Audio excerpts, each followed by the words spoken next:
जय हो मेरे नीम करोली बाबा महाराज। आपके श्री चरणों में मेरा प्रणाम। श्री माँ के चरणों में मेरा प्रणाम। आप सबको मेरा प्रणाम। बाबा जी की लीलाएं बाबा जी ही जाने।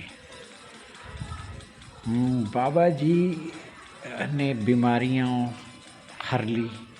बाबा जी ने गरीबियां दूर कर दी। बाबा जी को सब पता है किसके घर में कितनी गरीबी है।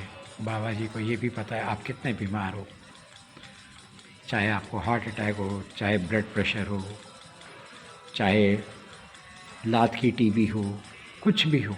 बाबा जी अपने भक्तों को दुखी देख ही नहीं सकते, और ये मैं कई बार बोल चुका हूँ। तो ऐसी जो लीला है जो आज मैं आपको बताने वाला हूँ, ये जो घटना है ये बड़ी कमाल कर देने वाली है। श्री बनवारी लाल पाठक जो पंडा वृंदावन थे, वो बाबा जी को ना मनुष्य नहीं ईश्वर मानते थे, और हम सब भी बाबा जी को ईश्वर ही मानते हैं। मैं तो बिल्कुल मानता हूँ। और वो बोलते हैं कि बनवारी लाल जी बोलते हैं कि उनका ना उनको गरीबी भी थी, उनके स्वास्थ्य भी ठीक नहीं रहता था, पर जब से वो बाबा जी के शरण में गए ना सब कुछ ठीक हो गया, उनकी स्थिति बदल गई। और जो उनकी भौतिक सफलताएं हुई उसकी तो वो कल्पना भी नहीं कर सकते। और आध्यात्मिक विकास भी हुआ। मतलब आप जो पहले आपका ना चिड़चिड़े रहते थे वो सब खत्म हो गया, और आपको अब मतलब इतना कुछ मिल गया कि आपको कोई लालसा ही नहीं रही। और बाबा जी की कृपा मतलब व्यक्त करने के लिए उनके पास कोई शब्द ही नहीं थे। तो ये घटना वृंदावन 7 सितंबर 1970 की। पाठक जी बोलते हैं कि अचानक ना उनका ब्लड प्रेशर ना बढ़ गया, और उनको दिल का दौरा पड़ जाने की स्थिति हो गई, बहुत गंभीर हो गई। घर में बच्चे घबरा गए और भाग भाग कर आश्रम में पहुँचे। उन्होंने बाबा जी से निवेदन किया कि आप उनके प्राणों की रक्षा करें और जैसे भी हो उनको बचा लें। तो बाबा जी बच्चों के साथ भागते हुए उनके घर पे आए, और बाबा जी पाठक को फटकारते हुए बोलते, रोता क्यों है, हमने कह दिया ना तो बिल्कुल ठीक हो जाएगा।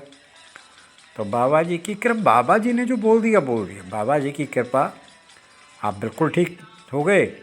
और दूसरे दिन जब उनको डॉक्टर के पास लेके गए कि इनको हार्ट का कुछ, दिल का कुछ ऐसे से, तो जो विशेषज्ञ थे डॉक्टर KS मथुर के पास आगरा भेजा। उन्होंने बोला इनको कुछ नहीं हुआ, आप बिल्कुल ठीक हैं और घर जाएं। तो ये है, तो बाबा जी ने जो बोल दिया बोल दिया। ऐसे ही एक बार क्या हुआ, महाराज जी ना ईश्वर चंद तिवारी को उनके घर कानपुर से अपने साथ कैंची धाम ले आए और 1 महीने अपने पास रखा। अच्छा, तिवारी जी जो थे ना उनकी आर्थिक स्थिति ठीक नहीं थी। वे ना मिल्क बोर्ड में काम करते थे, परिवार बहुत बड़ा था, कई लड़कियों का विवाह की जिम्मेदारी भी थी और घर में नहीं थी। तो जैसे कि बताया कि परिवार बड़ा था, तो मतलब यहाँ तक कि हालत की भोजन की व्यवस्था भी नहीं हो पा रही थी। तो कैंची में उनके घर से एक पत्र आया, और उन्होंने पत्र में उनके घर वालों ने लिखा कि उनको कैसे कैसे समय काटना पड़ रहा है कि खाने को भी अनाज नहीं है। तो वो पत्र पढ़े और अपने कमरे में गए और रोने लगे। तभी उनके मित्र थे जो कैंची में ही थे, उनका नाम था भगवती सेवक वाजपेयी। तो वो अचानक उनके कमरे में पहुंचे थे, उनको रोते देख वो बड़े आश्चर्यचकित हो गए, और उन्होंने बोला कि क्यों रहे हो भाई, क्या कारण। तो तिवारी जी ने वो पत्र दिखाया और उनको अपनी स्थिति से ना अवगत कराया। तो वाजपेयी जी मोड़ रहे, कुछ कह नहीं पाए, नेचुरली क्या कोई कह सकता था। थोड़ी देर बाद वे उठे और बाबा जी की कुटिया में गए। तो बाबा जी ने उन्हें देखा और बोला, अच्छा तिवारी रो रहा है, घर से पत्र आया, ला हमें दे। वाजपेयी जी तो चकित ही हो गए।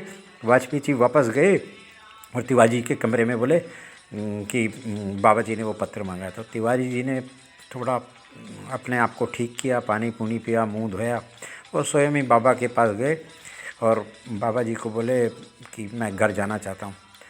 तो बाबा जी ने बोला, अरे तो दुखी मत हो, तू नहीं, ये मतलब वाजपेयी की तरफ इशारा करके, ये खुद देख कर आएगा। उन्होंने तुरंत वाजपेयी जी को कानपुर भेजा।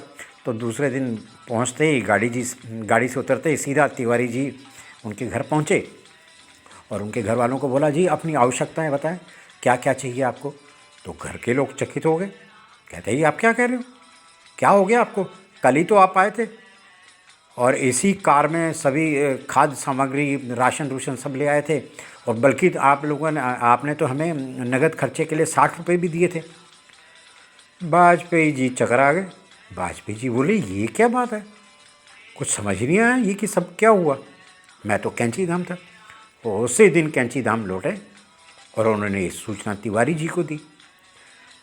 ओहो, बस ईश्वर चंद तिवारी जी तो भाव विभोर हो गए, कोई भी होगा, कोई भी होगा, मतलब कमाल ही।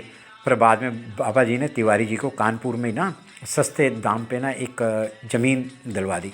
उनकी आर्थिक स्थिति सुधर गई, गरीबी दूर हो गई और वो अपनी सारी जिम्मेवारियों को ना पूरा कर पाए।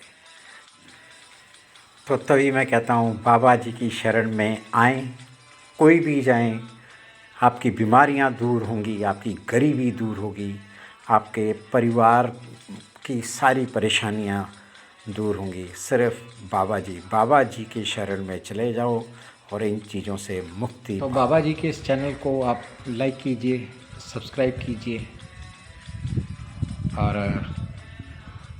बाबा जी की लीलाएं सुनते रहिए। जैसा कि मैं कहता हूँ बाबा जी की लीलाएं सुनने मात्र से भी कष्ट दूर होते हैं।